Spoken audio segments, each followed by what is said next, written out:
Start. Dear students, हमने पिछले chapter में अभी इसी चैप्टर में पिछली जो डेफिनीशन पढ़ी ऊष्मा चालकता गुणांक के बारे में, यहाँ थोड़ा सा उसको रिवाइज करते हुए आगे बढ़ रहे हैं। हमने मान लिया हमारे पास कोई गुटका है, इसको हम Q ऊष्मा दे रहे हैं। इस गुटके की लंबाई L है और इसका परिच्छेद क्षेत्रफल A है। Q ऊष्मा इसको दी जा रही है T समय के लिए। जब हम Q ऊष्मा देते हैं तो इसके पहले सिरे का ताप θ1 हो जाता है और दूसरे सिरे का ताप θ2 हो जाता है।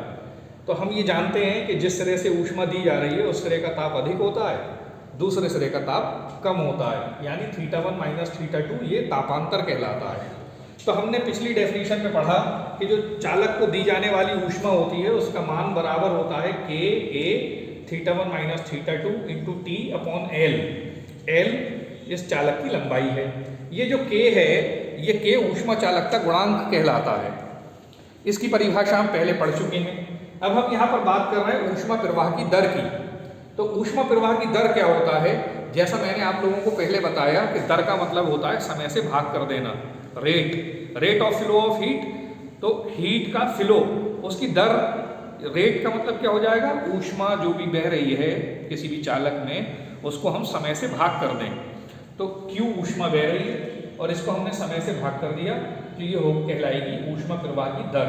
दर का मतलब क्या हुआ? समय से भाग कर देना। इस Q का मान हम समीकरण 1 से रख दें, जो ये मान है K A θ1 minus θ2 into T upon L, ये हमने मान रख दिया। और ये जो T है ये T ऐसे ही लिखा, T से T कैंसिल हो गया तो H का मान हो गया K A θ1 minus θ2 upon L। K ऊष्मा चालकता गुणांक हो गई गुटके की, A उसका परिच्छेद क्षेत्रफल, θ1 माइनस θ2 दोनों सिरों के बीच तापांतर और L चालक की लंबाई। तो ये जो फॉर्मूला निकल कर आया इक्वेशन नंबर 2 में, ये ऊष्मा प्रवाह की दर कहलाती है। क्लियर? अब हम बात करेंगे ऊष्मीय प्रतिरोध की। ऊष्मीय प्रतिरोध, थर्मल रेजिस्टेंस, ये क्या होता है? तो किसी भी चालक के सिरों के बीच जो तापांतर होता है, इस तापांतर को अगर हम भाग कर दें ऊष्मा प्रवाह की दर से तो इसका जो मान होता है वो उसका ऊष्मीय प्रतिरोध कहलाता है। परिभाषा क्या होगी कि किसी भी चालक के सिरों के बीच तापांतर, किसी भी चालक के सिरों के बीच जो टेम्परेचर डिफरेंस है और rate of flow of heat यानी ऊष्मा प्रवाह की दर, इन दोनों का अनुपात उस चालक का ऊष्मीय प्रतिरोध कहलाता है। तो θ1 माइनस θ2 अपॉन H का मान हम समीकरण 2 से लिख दें जो हमने अभी निकाला, K A θ1 minus θ2 upon L। ये H का मान हमने समीकरण 2 में देखा, ये मान हमने यहाँ रख दिया। θ1 माइनस θ2 से θ1 माइनस θ2 कैंसिल हो गया। अब ये जो L बटे में है ये ऊपर चला जाएगा तो ये मान हो गया R is equal to L upon K A। ये दूसरी इक्वेशन हो गई। तो R का एक मान तो होगा θ1 माइनस θ2 अपॉन H के इक्वल और दूसरा मान होगा L अपॉन K A के बराबर। ये ऊष्मीय प्रतिरोध कहलाता है, किसी भी चालक का ऊष्मीय प्रतिरोध।